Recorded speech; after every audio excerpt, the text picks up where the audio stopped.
হযরতে মূসা আলাইহিস সালামের ব্যাপারে কিলা ইমাম কুশাইরি আর রিসালা কিতাবের মধ্যে বলছেন, মাররা আহাদুল আম্বিয়া আলাইহিস সালাম, একজন নবী অতিক্রম করতে লাগলেন।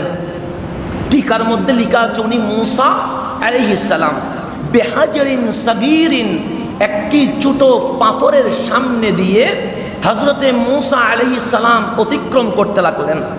উনি দেখলেন ইয়াখরুজু মিনহুল মা আল কাসীর, ওই ছোট্ট পাথর থেকে পানি অনবরত বের হতে লাগলো।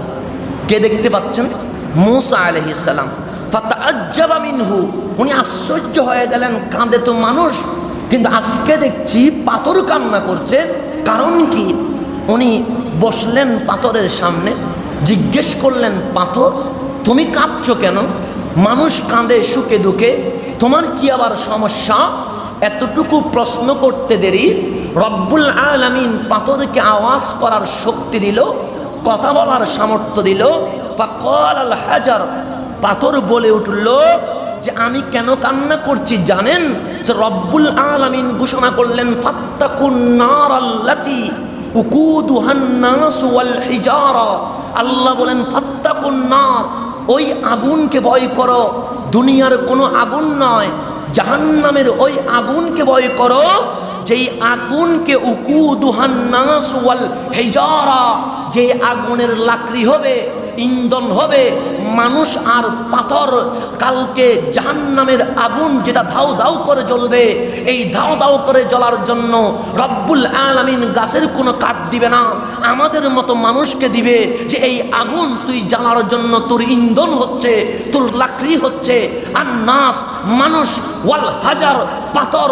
পাথর বলতে লাগলো আমি যে কান্না করছি মিন খাউফিল্লাহ, আল্লাহর ভয়ে।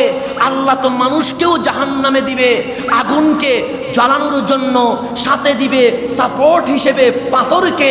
আমার ভয় হচ্ছে কাল হাসরের ময়দানে বিচারের পর আমি পাথর যদি জাহান্নামের আগুনের ইন্ধন হয়ে যায়, তাহলে তো আমি বছরের পর বছর শুধু জ্বলতেই থাকবো।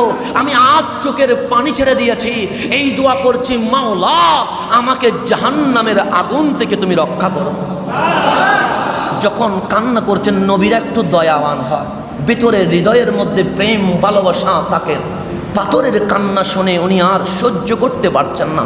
ফাদা, মাওলার দরবারে হাত তুললেন, আল্লাহ তুমি তো ঘোষণা দিয়েছ জাহান্নামের আগুনের ইন্ধন হচ্ছে আন্নাস ওয়াল হিজারা, মানুষ এবং পাথর। রব্বুল আলামিন এই পাথরকে তুমি জাহান্নামের আগুন থেকে রক্ষা করো। নবীরা দোয়া করবে, এটা কি কখনো ফেরত আসতে পারে? সেই জন্য নবীগণ দোয়া করতে দেরি, কবুল হইতে কখনো দেরি হয় না।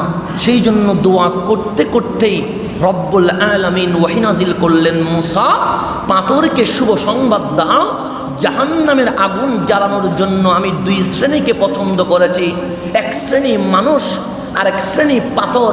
এই পাথরটাকে আমি জাহান্নামের আগুনের ইন্ধন বানাবো না, তাকে আমি জাহান্নাম থেকে মুক্ত করে দিলাম।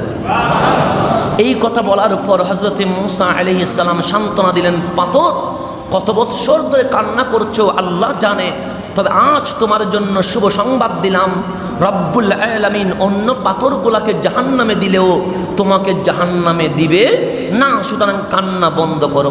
ফামাররা যালিকান নবী, হযরতে মূসা আলাইহিস সালাম উঠে দাঁড়ালেন, চলে গেলেন। ফালাম্মা আদা, যখন আবার ফিরে আসতে লাগলেন, তখন ওয়াজাদাল মা, আবার দেখলেন ওই পাথর থেকে পানি বের হচ্ছে, এমন পানি বের হচ্ছে ছোট্ট ছেলে যেভাবে ক্রন্দন করে এর চেয়েও আরো বেশি কান্না করতে লাগলো।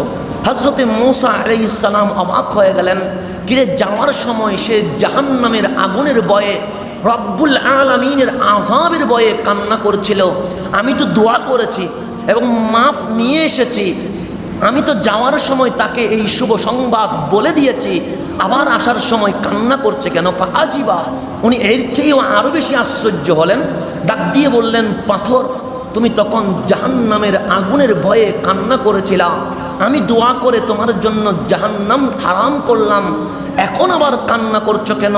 তখন পাথর উত্তর দিলেন, যালিকা কানাল বাকা, আপনি যেই কান্না যাওয়ার সময় দেখেছিলেন ওই কান্না ছিল বাকাউল হুজনি ওয়াল খৌফ, টেনশন এবং ভয়ের কান্না, ওয়াহাযাল বাকা, আর এখন যেই কান্নাটা দেখতে পাচ্ছেন এই কান্না ভয় নয়, এই কান্না টেনশনের নয়, বাকা ও শুকরি ওয়া সুরুর, এই কান্না হচ্ছে রব্বুল আলামিনের শুকরিয়া আদায়ে, কারণ মাওলা আমাকে জাহান্নাম থেকে উদ্ধার করে দিয়েছে।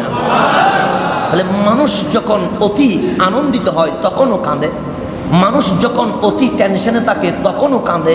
তো একটা পাথর যদি মাওলার ভয়ে কান্না করতে পারে, মাওলার শুকরিয়া আনন্দে কান্না করতে পারে, পাথরের চেয়ে কোটি গুণ দামি আশরাফুল মাখলুকাত আমরা আপনারা আমাদের কিভাবে রবের দরবারে কান্না করা উচিত সেটা এখন অন্তত এখান থেকে আমাদের শিক্ষা নেওয়া উচিত।